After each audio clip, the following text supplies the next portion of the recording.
Hey, this is my last tiny yoga talk of the summer. Hope you've enjoyed them. I really just hope that someone has listened to a few of them, but that's okay if you didn't. So, one of the Yoga Sutras, one of my favorites, says Heyam Dukyam Anagatam. It means pain that has not yet come can be avoided. Otherwise, why would we do any of this stuff? Uh, this yoga stuff that can be kind of hard and gets in the way of drinking as much beer and gossiping about your neighbors and all that other fun stuff. We just do that instead of this meditating and trying to follow ethical precepts and strengthening our body and stuff. So why do it? So the idea is that, yeah, there can be a better way, both for ourselves and for others.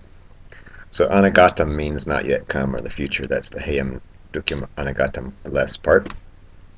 Dukkhyam means suffering or pain, but it's interesting. If you go to the roots, it apparently refers to a bad axle hole. It means the hole that the axle fits in isn't shaped right. And so if you're riding in the cart down the road, you're going to be bumping no matter what's going on.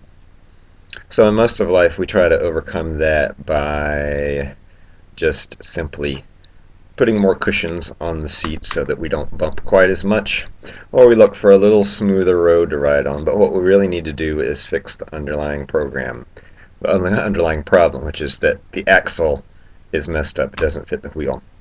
So the way that we try and interact with the world doesn't fit the way that the world really is.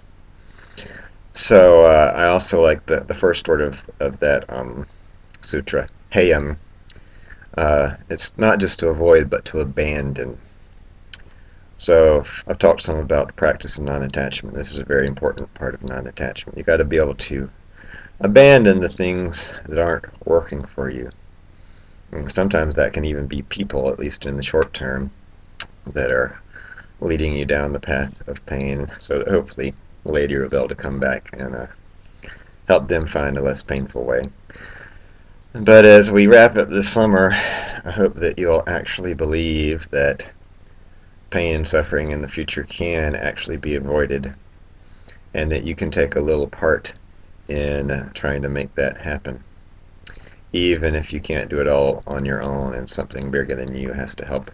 So abandon some of those things that aren't working for you and keep working for a better future and help pull each other up.